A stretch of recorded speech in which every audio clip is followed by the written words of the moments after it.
This is how real estate tried to scam me when I first started my business.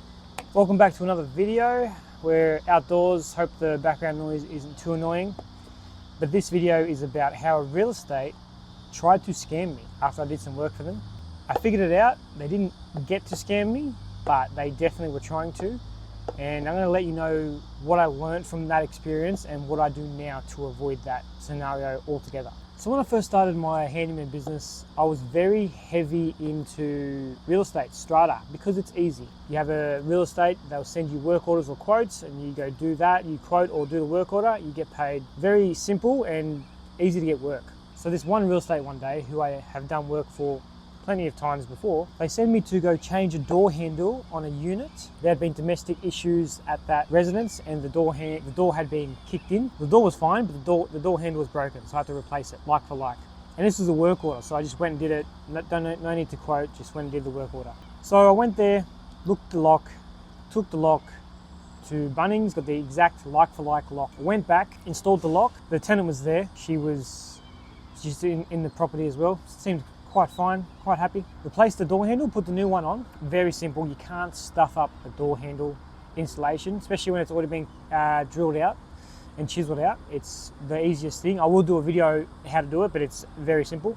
Replaced it, all working, and even at this point, I would get the tenant to use the door handle just so they know it worked. And they could lie, but I have proof of them using it in my mind that I can use later. So I do that now. And I did it before anyway. So I got the tenant to use the door handle, lock it. It was an exterior, obviously, because it's the exterior door to a unit, entry door to a unit. Check the lock, check the door handle, both sides, all worked with the key, worked perfectly great. So got home, invoiced it. I can't remember the price. It potentially was $280 maybe. Didn't think nothing of it. So about 3 months go by, 3 months, and I get an email from this real estate saying that the door handle I installed it wrong. Now, if you do know how to install door handles, you know it's very difficult for you to install it wrong. And if it's operating correctly right after you install it, it's not installed wrong. So they sent me some pictures and it was quite obvious the door had been kicked in again. There's been more domestic issues at this property and it was kicked in once again. So I said, look, you can see that the door has been damaged even further from my photos. You can see the handle has been destroyed, and their claim was it wasn't working properly. Now remember, this has been 3 months where the door handle hasn't been locking or working correctly. 3 months on your front door, and you haven't said anything for 3 months that your door's not working properly. Really? So we go back and forth. I'm letting them know, like, the door handle was working, the tenant used it and it was working. You can clearly see the door has been damaged further from being kicked in, and the door handle obviously has been damaged too. Now I'm quite giving, so I said I'll go have a look at it, and I'll see what it is. If it was my fault, it's not. I didn't say it to them. If it was, I'll happily replace it for free. Which, if I replace it for free, I'm not paying any money. I'm just spending money on a new door handle. So that happened probably midday. I got that call on this particular day. By the time I got home, I received another email because we agreed that I would go there and have a look at it. Because I did the job, I have the right to go and either confirm I did nothing wrong or even rectify if I did do something wrong. I didn't, but I should have the right as someone who did the job to go rectify it. So I got home probably 4 hours later, and I got an email from them again saying, we have sent someone there. The door handle was installed incorrectly. We got them to replace it, and here's their bill. So they got someone else in the matter of 3 hours to go do this. The bill was $500. $500 to replace the door handle. Almost double what I charge, and I'm not cheap. So you can imagine my skepticism about this door after in 3 hours they got someone to go out there and charge almost double. And this is not a low real estate. This real estate is Australia wide, and I'll sort of allude to their name. I won't give their name because I don't do any work for them anymore, and I don't need to bash anyone, but I'll allude to their name at the end. I just thought, how ridiculous is that price to change a door handle? But more importantly, in 3 hours, we had discussed on the phone, big mistake. We have discussed on the phone that I would go have a look. So not only did you not let me go and have a look, you got someone else to look at it Not just look at it, but to change the door handle again. So what was the end result of this? Well, I didn't pay that invoice. I didn't pay it. I was like, there's no.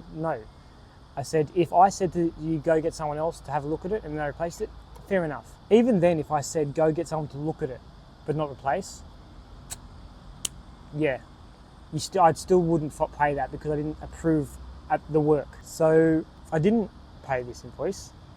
I ceased all operations with them. They kept sending me work orders. They kept sending me quote requests, and I knew that if I did any job for them in the future, they would definitely keep any money owed to me and say that's for paying for this. They 100% would have, because that's just who they were. I knew that straight away. So the clues to me that this was definitely set up was, the first one, there was domestic issues. I replaced the door handle. The tenant used it. Confirmed, complete working order. 3 months went by, and apparently all of a sudden now it wasn't working for the whole 3 months. That's what they said. It wasn't installed correctly.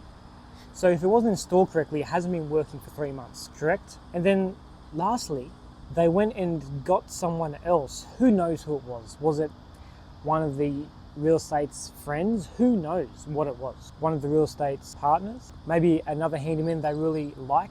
They got him to go install a new one at almost double my price, funnily enough. So yeah, did not end up paying this invoice, ceased all operations. They didn't push and send me follow-up emails, which is quite interesting, because if it was legitimate, wouldn't they be pushing that? Wouldn't they be emailing me over again and say, hey, you need to pay this, you need to pay this? One email, and I didn't respond, and no issues. That's another key indicator that this was obviously a scam to scam me, a new handyman that they were doing work for. And I did work for them before, and I got paid on time. So it was just an odd situations. So some lessons I actually learnt from this experience was to take before and after photos of every job and store them. I still struggle with this because sometimes you just want to get the work done. You've got a big day and you need to get the work done, and you don't take photos. But you really must try to take before and after photos and store them on a hard drive somewhere, just so you have them with the date and the address of that property. That's what you need to do. And lastly is you need to back yourself. You need to have confidence in your work, and if you know something's wrong, you need to stand up for yourself. How many other tradesmen have they done that to, and the tradesman just said, cool, okay, I'll pay it, my mistake, when it wasn't? This is the only real estate that's done this to me, and I've worked for maybe 5 or 6. I've gotten rid of most of them. I only work for one real estate now, and they're very good, they're very honest. They're the only people I work for now in terms of real estate and strata. So I think taking photos and backing yourself and just keeping good documentation of the work you do, very important, so you don't get stung like this. And now this was a small job. What if this was a large job? It can sink small businesses. So I think these are important lessons that I learned from this situation, and I take moving forward in my own operation. Now the name of this one, I won't say the name of the real estate, but all I'll say is when people say their name, it's 3 letters, and 2 of them are M. Hope you can figure that out. Maybe if you can, put it in the comments. Yeah, I don't know if I'll like it or not, but put it in the comments. Until next time, if you like these videos, please let me know. I have plenty of other stories that I could share. Yeah, like, subscribe, follow for more. Appreciate yous. Till next time.